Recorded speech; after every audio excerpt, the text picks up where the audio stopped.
Olá, amigos e irmãos, bem-vindos para o nosso bate-papo matinal. É certo que eu não estou conseguindo gravar todos os dias. Talvez alguém pode dizer assim, poxa, por que esse Marcos, ou até algum irmão pode dizer, o Marcos está se aventurando, colocando vídeos no YouTube. Olha, nós temos que aproveitar as ferramentas que temos no momento para, de alguma forma, nós ajudarmos alguém. A finalidade aqui não é apontar o dedo para ninguém, mas simplesmente oferecer uma mão amiga. Talvez à luz do entendimento, conforme disse o apóstolo Pedro, que nós precisamos estar sempre conversando, precisamos estar sempre falando de uma forma para que a luz do entendimento, acenda no nosso coração. Na escuridão, para que a luz acenda na escuridão do nosso entendimento. Que é momento que o nosso entendimento, às vezes, ele fica refém daquilo que é grosso, daquilo que é oferecido, ao bel prazer. E nós, como servos de Deus ou pessoas de bem, nós temos que levar as pessoas à consciência de que elas podem viver muito melhor do que elas vivem se seguirem alguns critérios que são universais, deixada pelo Criador, o eterno Deus, santo e poderoso Deus. Amém? Aleluia! Ontem eu publiquei no Facebook, não sei se é no Facebook ou no Instagram, a seguinte frase: em tempos de calmaria, eu já falei sobre esse assunto aqui, mas vou repetir. Em tempos de calmaria, reforce ou reveja as suas defesas, Porque o inimigo, de tempo em tempo, ele se reajusta, se reagrupa e vem com uma ofensiva maior do que a anterior que ele te atacou. Quem sabe você está sendo solapado pelo inimigo. A sua vida está dando tudo certo e, de repentemente, começou a dar tudo errado no casamento, na sua empresa, nos seus negócios, nos seus relacionamentos. As coisas não estão dando certo. Por que será? O inimigo, ele lança um plano. É certo que eu vou ler uma situação aqui, mas que Jesus estava falando de uma outra situação, mas que serve também para nós entendermos aonde eu quero chegar, para te ajudar de alguma forma. Olha só o que Jesus falou aqui em Lucas 11, a partir do verso 21. Eu vou ler o texto e o versículo em evidência é o versículo de número 26. O versículo em evidência, que diz assim: quando o valente guarda armado a sua casa, em segurança está tudo o que tem. Tudo. Seria um chefe de família, esposa, filhos, a integridade da casa, tudo que é pertencente a ele, a família dele, dentro daquela casa, está guardado, bem guardado. Verso que eu li, o verso 21. Mas sobrevindo outro mais valente do que ele, e vencendo-o, tira-lhe toda a armadura em que confiava e reparte os seus despojos. Ou seja, depois de dominar a pessoa, o inimigo veio com a força maior, dominou aquela pessoa, tomou o que ele tinha, tomou os seus bens e repartiu com outras pessoas. É assim que acontece. Olha só, verso 23, Jesus dizendo: quem não é comigo é contra mim, e quem comigo não se ajunta, espalha. Ou seja, quem não chama Cristo para ser o seu ajudador, orientador, protetor, sofre prejuízo. Porque o mundo espiritual, ele existe, apesar de ter um levante aí na sociedade, dizendo que esse inimigo que os cristãos falam é força de expressão, é um imaginário da cabeça dos crentes, mas quando eles estão oprimidos, quando eles estão oprimidos com alguma coisa, eles são a gente que eles nos procuram. Sempre estão procurando a gente. Então existe uma narrativa aí no mundo daqueles que estão descendo a ladeira de que o mundo espiritual não existe, que é coisa da nossa cabeça. O nosso corpo, ele está de pé porque há um espírito dentro da gente dado por Deus. Se o espírito sair, o corpo cai. Dá para entender aí. O apóstolo Paulo, no livro de Coríntios, respondeu essas questões, que havia essas indagações e não é da agora.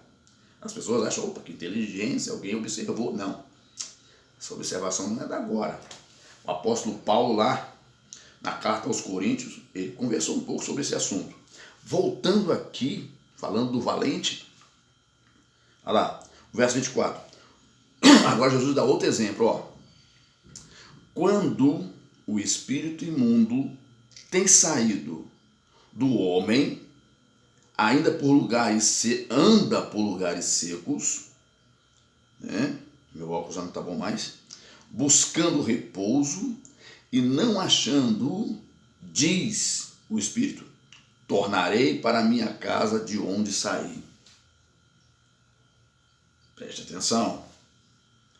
E chegando, acha essa casa varrida e adornada. Ou seja, a pessoa, há um estado de vida em que a pessoa está vivendo na sua vida, existe aquele momento em que a pessoa estaciona. A pessoa deixa, estou falando do servo de Deus, né? Para o servo de Deus e serve também para quem não é servo de Deus. Existe um tempo na vida da pessoa que a pessoa estaciona. Ela para de orar, deixa de orar a Deus, ela deixa de frequentar os cultos, ela participa com os irmãos, aí perde a comunhão, passa a enxergar os irmãos como pessoas que incomodam. Né? Não, conheço pessoas que detestam quando chega um irmão, um servo de Deus, que são da mesma igreja, que chega no recinto onde ele está, essa pessoa fica irritada. Isso não é normal. Se um servo de Deus chegar num recinto onde tem um cristão da mesma igreja e ele ou ela, seja lá quem for, ficar irritado ou impaciente, alguma coisa não está funcionando bem. Então, quando o cristão deixa essa casa adornada e varrida aqui, que Jesus está dizendo, é quando o cristão deixa de buscar a Deus, já é um pau, porque a oração, ela é o único elemento que consegue, né, mover o mundo espiritual. É a oração, é a busca ao Criador, porque ele consegue ver o que os espíritos imundos e invisíveis estão fazendo.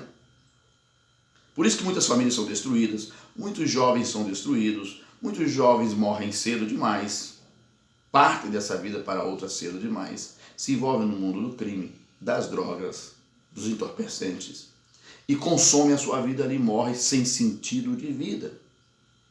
E muitos desses jovens e pessoas saem de lares cristãos. Se você puxar o histórico de muitos jovens envolvidos com coisas estranhas aí, você vai perceber que ele tem uma ligação com alguém que foi um cristão, a mãe, o tio, o pai. Né? Olha só. Então o inimigo acha a casa limpa. O cristão não ora mais, não lê mais a palavra de Deus, não vai aos cultos, deixa de ir na escola dominical, deixa de conviver com os irmãos, com aquele círculo ali. Porque às vezes eu penso assim, não é que eu penso, é o legal da vida. Há pessoas que só esperam das outras. Ela mesmo não se manifesta para poder estar integrada ou integrado. E se ficarmos fora do arraial onde Deus está, corremos sério risco do inimigo vir com mais força sobre nós e destruir a nossa vida. Se a pessoa é casada, além do inimigo destruir a sua fé, além do inimigo cegar os seus olhos, vai destruir a sua vida e a sua família. Será uma pessoa derrotada pro resto da vida. Mas se essa pessoa acordar e sacudir a poeira, porque quando você para no tempo, e quando você deixa de produzir frutos dignos de arrependimento, e você desce e fica lá embaixo, caído, para você se levantar, você tem que fazer muita força. É melhor manter uma constante, né, do que você parar no tempo e depois ter que reaver todo o tempo perdido. Você vai gastar um esforço elevado, um sofrimento terrível, se quiser voltar ao patamar anterior. O inimigo, quando ele chega destroçando. Foi o que aconteceu aqui, ó. Quando você vê aqui, ó, o verso 22, e sobrevindo outro mais valente do que ele, e vencendo, tira-lhe todas a sua armadura, que confiava, e reparte os seus despojos. Né? Aí você observa aqui, ó, o verso 25 diz assim, e chegando acha a casa adornada e varrida. O verso 26 para fechar. Então vai ele e leva consigo outros 7 espíritos, além dele, né? Piores do que ele, e entrando habitam ali, e o último estado deste homem é pior do que o primeiro. Então, um homem desviado da casa de Deus, o segundo estado dele pode ser pior do que o primeiro, segundo aqui está escrito. A palavra não são as palavras de profeta e coisa, são as palavras do próprio Jesus Cristo. Então nós precisamos ter cuidado. Quando eu estou falando aqui, você precisa ouvir e entender aquilo que eu estou dizendo. Ouvir, entender e tirar as conclusões no final. Por quê? Se você levantar questionamento agora, o inimigo te cega. O mal das pessoas da atualidade é quando começa a ouvir uma palavra, e se essa palavra está orientando a pessoa para o bem, para sair daquela situação, sair daquele mal, não praticar aquelas ações, começa uma discussão interna da pessoa, e a pessoa tem a sua mente desviada da clareza que Deus queria dar para ele, para que ele possa vencer. Isso é um risco muito grande. Então, quando o inimigo tira os despojos, desarma o servo de Deus, não é verdade? Aqui, ó, tira toda a armadura. Lá no capítulo 10 de Efésios, o apóstolo Paulo, ele fala uma coisa semelhante. O que ele diz? O livro de Efésios diz, deixa eu ver se eu acho aqui, Efésios 6:10. O que diz? No demais, irmãos meus, fortalecei-vos no Senhor e na força do seu poder.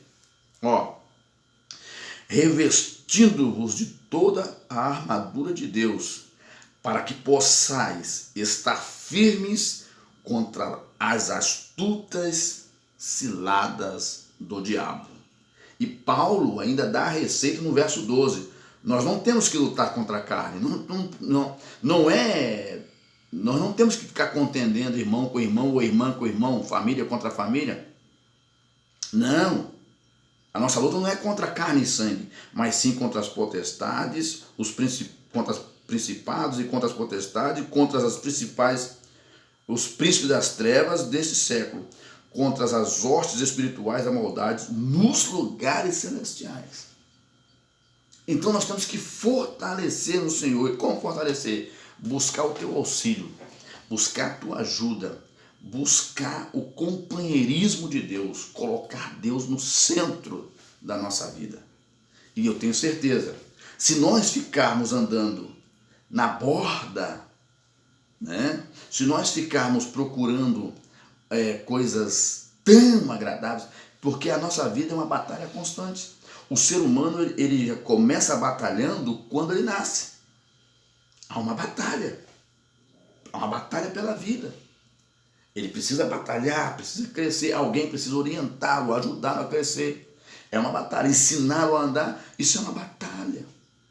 E quando o ser humano fica adulto, ele precisa batalhar muito mais ainda, batalhar para sobreviver, batalhar para cuidar da sua família, batalhar para pagar as contas, batalhar para não ser enganado, batalhar para que aquele casal deve batalhar junto, estar junto para poder o inimigo não destruir. Depois daquela cerimônia bonita na igreja, você vai jogar tudo fora, tudo a perder, deixar o inimigo derrotar a sua vida? Pense nisso. Que Deus te abençoe. Espero que te ajude. Nós voltamos a conversar numa próxima oportunidade.